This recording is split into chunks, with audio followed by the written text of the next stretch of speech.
Lake Park, Shars Bluff, just west of Hastings today. I'm going to help you understand how to determine bored feet that are available in a tree. So what's a bored foot? A bored foot is a kind of a cubic measurement. It's a piece of wood that is 1 foot by 1 foot by 1 inch thick. So 12 inches by 12 inches by 1 inch. That's 1 bored feet. So the question is, how many bored feet could you get out of a tree?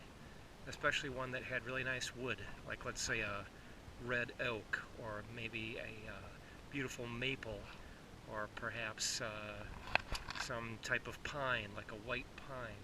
How much wood could you get out of it? How many bored feet?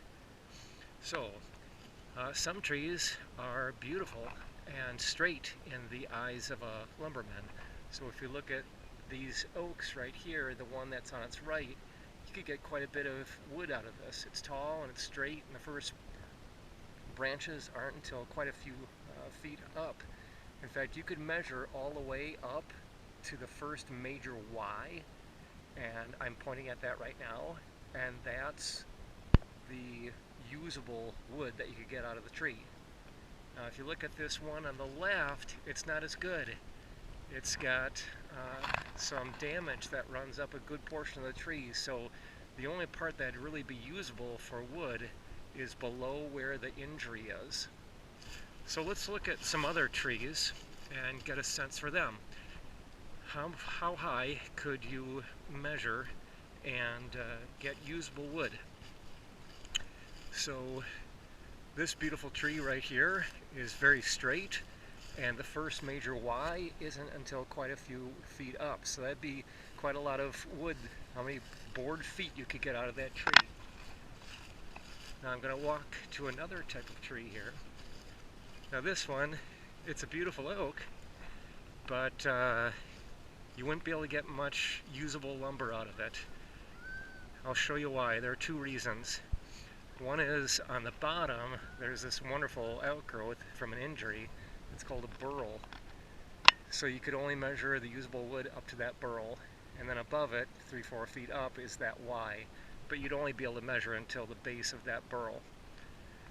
Now, interestingly, some people really like those burls, and they saw through them and they make a gorgeous cross-cut lumber that's fantastic for something like a coffee table. Of course, it's looked down upon to simply saw off the burl because you'd hurt the tree.